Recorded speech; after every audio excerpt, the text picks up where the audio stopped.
Bonjour à tous, il est 13 heures partout au Bénin. C'est le moment de vous apporter les informations de la mi-journée. Merci d'être là, voici les titres. Pas de répit après le soulagement que procure l'obtention du récépissé définitif. Après le stress de l'étape de la Sénat, les 5 partis politiques sortis du lot mettent le cap sur le 17 mai prochain. Ambiance et espoir au siège de chacune de ces organisations politiques. Ce sera dans ce journal. Calme plat et sans vie sur les parcs de bus et autres coins de regroupement de véhicules pour le transport en commun à Boycom. Les effets coronavirus version cordon sécuritaire paralysent les activités là-bas. Imette Hélène Amoussou nous fera voir la ville Carrefour pratiquement désert à ces endroits naguère chaud et d'ambiance.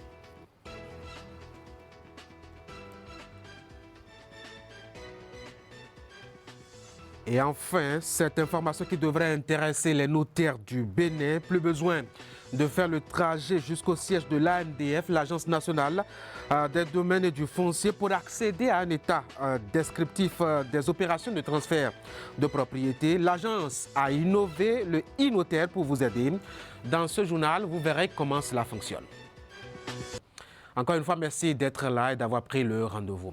Ils n'ont même pas eu le temps de se réjouir de leur récépissé définitif obtenu, presque dans la douleur, qu'ils doivent déjà résoudre une autre équation. Les 5 partis politiques validés pour la compétition du 17 mai prochain ont déjà le cap sur les communales et municipales prochaines, mais doivent mobiliser leurs militants dans un contexte de crise sanitaire qui impose une distanciation sociale, vous le savez.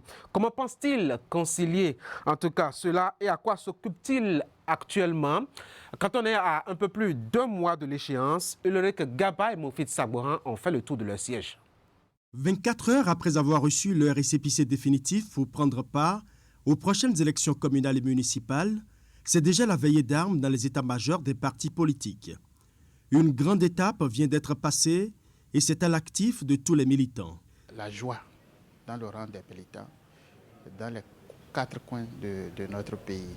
C'est depuis la proclamation des résultats des élections législatives de 2019 que nous avons commencé par vraiment préparer notre base et tout. Si pour les uns, la prochaine étape consiste à s'asseoir pour mieux peaufiner le programme déjà établi, pour d'autres, par contre, c'est le moment d'appuyer sur l'accélérateur à travers la mobilisation des troupes. Nous allons certainement nous revoir très bientôt dans le cadre donc d'une session du bureau politique, faire le point donc de tout ce qui a été mené comme activité ces dernières semaines en ce qui concerne la collecte des dossiers, le dépôt de notre dossier de candidature à la Sénat, toutes les implications possibles, nous allons les analyser et relancer les activités déjà en cours dans le cadre donc de la pré-campagne et de la campagne. Malheureusement, il y a cette période que nous vivons avec le coronavirus. Sinon, dès lors que nous avons pris possession de notre récépissé définitif, on devrait immédiatement se déployer sur le terrain pour commencer la pré-campagne. Face à ces élections qui se préparent dans un climat de crise sanitaire mondiale marqué par la pandémie du coronavirus, les partis politiques insistent sur les gestes barrières à titre préventif. Pendant que certains optent pour les rencontres de proximité pour éviter la grande masse, d'autres préfèrent la magie de la technologie. Tous les responsables, en rentrant chez eux, feront en sorte que les réunions soient des réunions restreintes, vraiment restreintes. Ce seraient des réunions de proximité, de maison en maison, avec l'observance donc des règles pour que nous puissions éviter la propagation de ce mal-là. Nous allons utiliser tous les canaux possibles que nous offre aujourd'hui l'éthique pour pouvoir être en contact permanent avec nos militants à la base. Malgré ces mesures de prévention, l'enjeu électoral reste entier. Chaque parti politique entend donner le meilleur de lui-même pour ravir le maximum de sièges à pourvoir. Les jours à venir, vous comprendrez que nous avons déjà mis en branle la machine. Elle sera hurlée à nouveau pour que nous puissions avoir le résultat que nous escomptons. Cette compétition pour le parti Bloc républicain est d'un enjeu majeur. C'est un grand défi pour nous parce que Notre ambition est d'être le premier parti au Bénin. Tous les partis sont égaux aujourd'hui. Moi, je ne vois pas de mastodonte parmi ces partis-là. Donc, c'est la base qui va décider. Si nous allons avec un discours vide, creux, ce serait une déception pour le peuple béninois. La consultation électorale du 17 mai 2020 revêt donc plein de challenges pour les partis politiques. Dans la mouvance comme dans l'opposition, l'on affûte les armes pour rafler les suffrages. Bonne chance à chacun donc. Et quand vous aviez fait attention, Ulrich Gaba a évoqué le coronavirus dans son reportage. Eh bien, ouvrons ici le dossier de la rédaction consacrée justement à la pandémie. Ce sera par cet élément de don de matériel de protection ainsi que d'hygiène pour se préserver du mal. Ce sont les centres de santé d'arrondissement de la commune de Savem qui en ont eu droit de la part des responsables de l'Union progressiste de la commune. Par ce geste, ils veulent ainsi apporter leur contribution à la lutte contre ce qui est devenu le cauchemar de la planète tout entière en ce début de l'année 2020. Imet, Hélène Amoussou et Georges Vaudounon.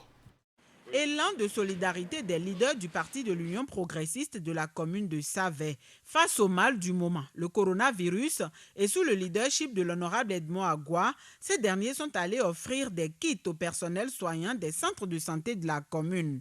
Les lots remis sont composés de matériel de protection et d'hygiène. Les premières escales ont emmené la délégation conduite par Armand Afouda au centre de santé des arrondissements Plateau et Boni, puis à l'hôpital de zone Savem-Ouessé. Ici, à l'hôpital de zone Savem-Ouessé, tout le personnel est craintif. Ce don est venu pour nous soulager, nous redonner l'espoir. Le personnel santé est en première ligne face à cette pandémie. Vous ne pouvez pas savoir la valeur de ce geste que vous venez de faire à l'endroit des agents de santé. Merci beaucoup. Cap fut ensuite mis sur les arrondissements de Kaboua, Lafia et Sakin. Ama Afouda et sa suite ont offert au centre de santé de ces localités des gants, gel, masques et savons. Le périple a également conduit la délégation à l'hôpital Servante de la Lumière du Christ et au poste de police spéciale de Kaboua. Les kits distribués vont permettre aux bénéficiaires de se protéger du virus et amener les populations à adopter les comportements responsables. On a intérêt à montrer à notre population que le mal existe et qu'ils doivent se prémunir. Nous avons visé les centres de santé d'arrondissement parce que ce sont les premiers qui sont en front office. Vous savez que la plupart de nos populations sont analphabètes. Donc il s'agit pour nous, leaders de l'UP dans la région, de passer par les centres de santé pour qu'ils soient vraiment les éléments moteurs pour nous permettre de sensibiliser la population. Au total, 1000 masques, 15 litres de gel, 2300 gants et 500 pains de savon ont été distribués. Les 3 arrondissements restants vont aussi recevoir l'essentiel les jours à venir. C'est toujours le dossier coronavirus. Des lieux naguère grognants de monde et pleins de vie. On en est maintenant à des déserts et du calme sur les parcs de bus et autres gares routières pour le transport en commun à Boycon. C'est une ambiance très morne. Pas de moyens de transport en commun en direction de Cotonou. La rigueur et la solidité du cordon sanitaire a mis en veille quelques activités comme le transport en commun dont je vous parlais. Dans une ville carrefour dont une grande partie de l'âme dépendait pourtant. Et les autres impacts sur l'économie sont là, on peut bien les deviner. D'ailleurs, Imet Hélène Amoussou nous les précise. Grouillant d'habitude de monde, le parc à bus de Boycon est resté entièrement désert ce lundi 30 mars 2020. Le calme observé est dû, selon les acteurs de la chaîne de transport rencontrés, à la mise en application du cordon sanitaire établi par le gouvernement. De 7h à l'heure où nous sommes, moi j'étais ici, je suis là pour constater effectivement si les consignes sont respectées. Donc respecter quelques jours pour sauver sa vie, c'est mieux que de s'entêter et avoir le pire. La mesure prend en compte près d'une dizaine de villes du pays. À l'image des conducteurs de bus, les taximens de la ville Carrefour ressentent également les effets de cette disposition. De Boycon vers Cotonou, seuls sont en transit les camions gros porteurs chargés de marchandises. L'immobilité des petits véhicules a déjà des répercussions sur les revenus et le quotidien de certains acteurs de la chaîne de transport, notamment les conducteurs, les guides voyageurs communément appelés racoleurs, ainsi que les revendeuses installées sur les différents parcs. Depuis 1997, moi je suis ici. Mais ce qui se passe aujourd'hui maintenant, je n'ai jamais vu ça dans ma vie. Depuis le matin maintenant, il n'y a pas encore un véhicule qui a fait le chargement. Pour partir à Cotonou, il n'y a pas ce véhicule à cause de la maladie et comment on va gérer notre vie, nous autres. C'est les véhicules qui vont à Cotonou et nous, on engage quelque chose pour manger à la maison avec nos petites familles. C'est très difficile, pas un peu, très difficile même. Depuis 5 mois, je suis ici. Je n'ai pas encore trouvé 500 francs.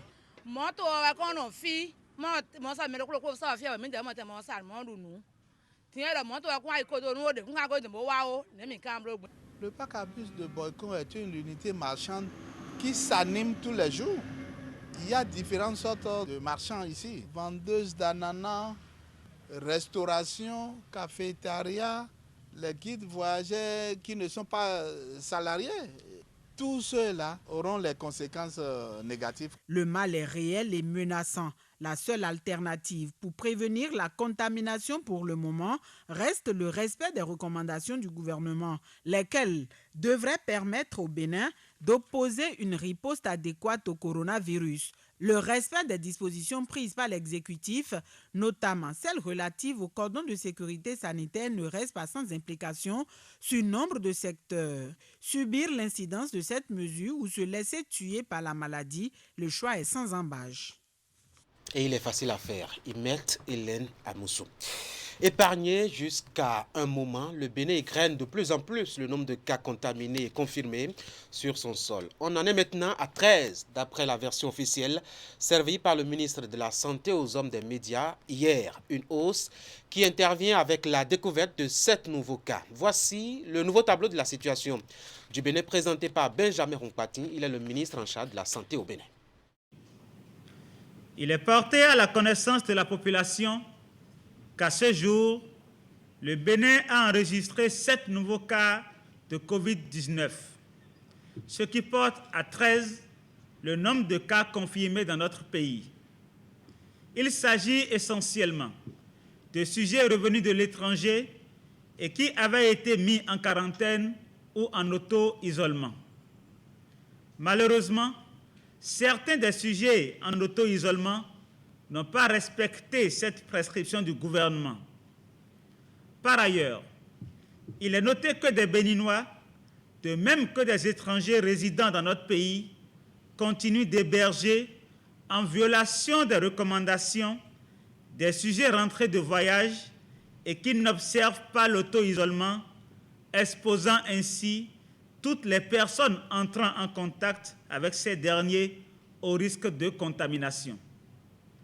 Au regard de ces constats, la population est invitée à redoubler de vigilance, à participer activement à la maîtrise de la situation en observant scrupuleusement les mesures prescrites par le gouvernement et surtout en portant à la connaissance du ministère de la Santé à travers les numéros 5102 0000 ou 5104 0000, la présence de toute personne provenant de l'étranger ne respectant pas les prescriptions d'isolement. Seule la discipline et l'engagement empêcheront la propagation du coronavirus. Par ailleurs, en termes de mesures d'accompagnement pour faciliter le respect des gestes barrières, le gouvernement, conformément à son annonce du 17 mars 2020, met à la disposition des populations des masques de protection au prix homologué de 200 francs CFA l'unité. Aussi, pour permettre l'accès du plus grand nombre aux 10 masques, est-il prescrit que nul ne peut en acquérir plus de 2 par jour. Ces masques seront prioritairement disponibles au niveau des officines de pharmacie situées dans le cordon sanitaire, notamment dans les communes les plus exposées à la pandémie, que sont Cotonou, Abomey-Calavi, Soava, Zé, Alada, Ouida, Toribosido, Semekpodi, Porto Novo, à Kromisrété, à Guégué et à Djara. Les officines des autres régions du pays seront également approvisionnées. Le gouvernement rassure les populations de la disponibilité des 10 masques avec les livraisons en cours et celles à venir et les invite au respect scrupuleux des mesures de protection prescrites par les autorités sanitaires dans la discipline et la sérénité. Faut-il préciser, aucun décès sur le sol béninois depuis l'apparition du premier cas. Mais on l'aura noté avec Imet Hélène Moussou, des conséquences sur la vie économique au Bénin. Mais il y en a qui profitent bien de cette situation-là. C'est en effet le moment des bonnes affaires chez les soudeurs, les vendeurs de plastique et les plombiers qui profitent pour concevoir et vendre du matériel de lavage de mains. Quand le malheur des uns fait le bonheur des autres. Un reportage signé Idriss Boukaï. Les conséquences économiques du coronavirus s'arrêtent ici. L'apparition de la pandémie au Bénin induit des effets positifs pour Vincent de Paul, soudeur de profession. Dans son atelier depuis quelques jours, plus de temps pour lui et ses apprentis. L'usage du dispositif de lavage des mains imposé par le gouvernement est sans doute une bonne nouvelle pour lui. Il en est l'un des concepteurs et la demande devient de plus en plus forte. Une vingtaine par jour et il faut débourser une somme de 40 000 francs CFA pour acquérir l'unité. Le travail se fait en collaboration avec les plombiers. Oui, ça nous a donné un marché. C'est en mourant qu'on ressuscite. Oui, il nous a donné un marché, il nous a donné encore l'idée que dans tout le Bénin maintenant, il faut laver la main. D'autres même ont commandé de mettre ça dans leur chambre, dans leur maison, quoi, pour les enfants dans les cuisines. Bon, en faisant le tour, si on trouve au moins 7 000 dessus par motif, c'est bien. Bon, heureusement, ça va. Le travail vient par rapport au corona. Quand même, par jour, ça marche, je gagne au moins 5 000 par jour. Certains moments arrivent, tu peux gagner 7 000 comme ça. La pièce maîtresse de ce dispositif est l'urinoir. La forte demande a créé sa rareté dans les points de vente. Comme en de pareilles circonstances, la surenchère s'installe et le chiffre d'affaires monte. Et pour comprendre les raisons de cette rareté, nous nous sommes rendus dans cette quincaillerie implantée quelque part non loin du carrefour Verdocon. C'est devenu rare sur le terrain parce que la quantité, c'est-à-dire le stock interne dans le pays, est inférieur à la demande. Chaque Béninois aujourd'hui veut avoir ce produit-là pour se désinfecter de façon très hygiénique parce que ce que nous avons conçu est un peu spécial. On ne touche pas le savon, on ne touche pas au robinet aussi. C'est à l'aide des pédales seulement qu'on fait tout. Et la quantité demandée par les Béninois a beaucoup influencé sur le stock interne. C'est pourquoi ça est devenu rare sur le marché. À côté des soudeurs et des plombiers qui font en ce moment de bons chiffres d'affaires, d'autres acteurs ont germé pour la circonstance. Seydou Koudous est technicien en électronique. Avec la forte demande du dispositif de lavage des mains, il y a eu l'ingénieuse idée d'en fabriquer aussi et ça marche pour lui. Sinon, j'avais l'habitude de couper les plastiques pour les bonnes dames qui vendent les plastiques à côté de moi. Donc, un jour, il y a quelqu'un qui a amené un robinet, de percer un plastique pour placer. Donc j'ai essayé, ça a marché. Comme il y a la maladie de coronavirus qui est venue, les gens m'ont commandé des plastiques pour laver les mains. Donc j'ai essayé, ça a marché et les gens ont commencé par venir. C'est ainsi que Seydou Koudous a créé sa clientèle pour aider la population à respecter les règles d'hygiène dans cette période. Par ailleurs, dans les marchés, les plastiques, composantes essentielles du dispositif de lavage des mains, s'achètent comme de petits pains. Ici aussi, les prix ont augmenté et les vendeurs s'en sortent mieux qu'avant l'apparition du coronavirus. Oui, c'est vrai, ça devient cher, mais ce n'est pas de notre faute. C'est compte tenu du prix qu'on l'a acheté. Avant, les plastiques qu'on achetait à 2 000 au marché, c'est devenu à 2 500. Ce que tu achètes à 2 500, tu vends ça à 3 000 pour gagner 600, ce n'est pas encore trop. Les marchés s'animent bien autour de la pandémie du coronavirus, comme les vendeurs ambulants de masques au niveau des feux tricolores. Seulement que ces derniers sont allergiques aux caméras, puisque bien conscients du caractère illégal de leur commerce. Pendant que l'apparition du coronavirus paralyse les activités économiques dans le monde, La crise sanitaire fait ses heureux. Tout à fait, Idriss Boukari. Mesdames et messieurs, vous savez à quoi vous convertir désormais pour vous faire un peu de sous. On va fermer ainsi donc le dossier lié au coronavirus. Restez chez vous et faites vos opérations foncières. C'est comme un slogan, la bonne nouvelle de l'Agence nationale du domaine et du foncier hier, précisément aux notaires. Elle a conçu et lancé dans ce cadre une plateforme numérique, l'e-notaire, dont les caractéristiques et les avantages ont été présentés au public de Cotonou. Narcisse Alosser et Elvis Tonoukoy. Ce cadre du ministère de l'économie et des finances planche devant hommes et femmes des médias pour annoncer une révolution technologique concernant le foncier au Bénin. Il s'agit d'une plateforme nommée e-notaire qui est appelée à faciliter à tout propriétaire terrien les opérations de transfert de propriété pour l'obtention de l'expédition notariale. Vous avez les informations sur le titre foncier, le propriétaire, sa profession, la contenance du titre foncier, la situation, les charges éventuelles qui sont sur le titre foncier et l'ensemble des bordereaux analytiques qui sont téléchargeables par le notaire pour avoir une information beaucoup plus complète sur l'état de la parcelle ayant ce titre foncier-là pour pouvoir faire son expédition notariale. Cette plateforme permet donc aux requérants d'éviter les pertes de temps et contribuer à la dématérialisation d'une grande partie des procédures relatives aux opérations foncières, ce qui donne un contenu réel à la batterie de réformes engagées par le gouvernement. Et la première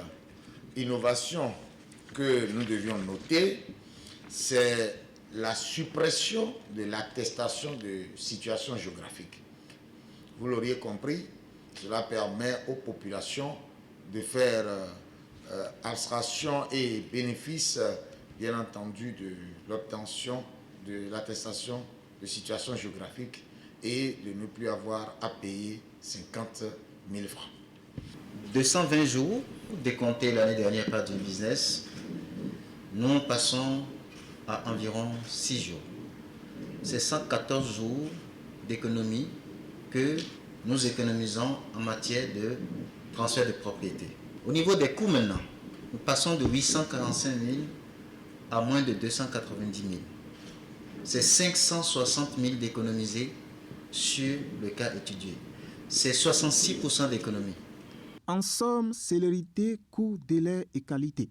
Et en croire les orateurs du jour, e-notaire offre surtout la possibilité à tout Béninois d'accéder désormais au cadastre en ligne tout en demandant les prestations foncières qu'il souhaite. La grande innovation, conclut le conférencier, c'est la mise en place d'une commission indépendante de gestion des plaintes pour les problèmes fonciers et cadastraux et un fonds de dédommagement foncier pour les dommages injustement subis. Visite de chantier d'asphaltage à l'agenda du préfet du département du Mono mardi dernier.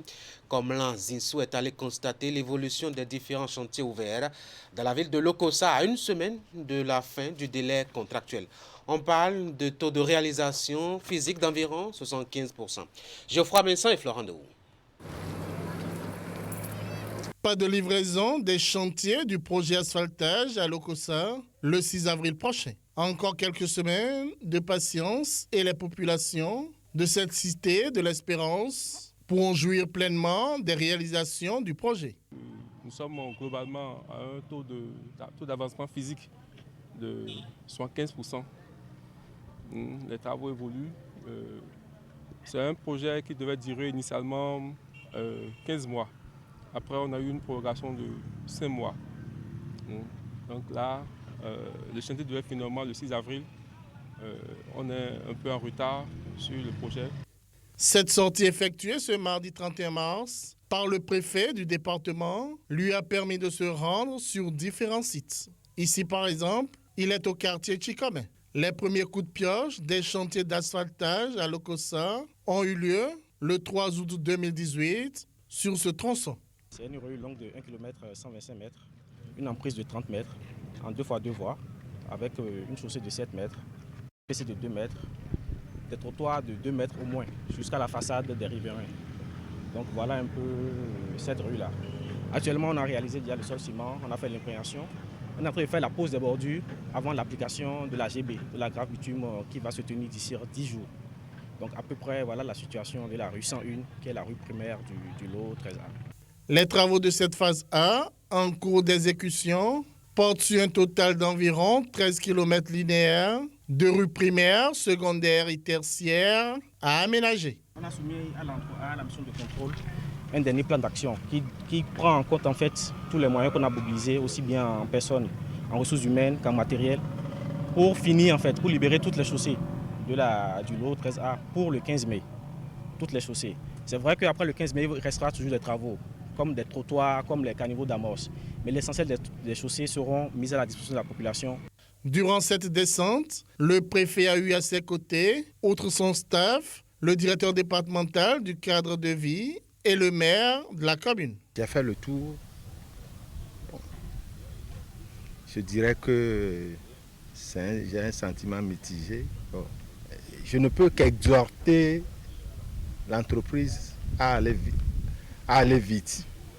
À terme, la ville sera entièrement rénovée et modernisée, répondant aux normes infrastructurelles d'un bon cadre de vie.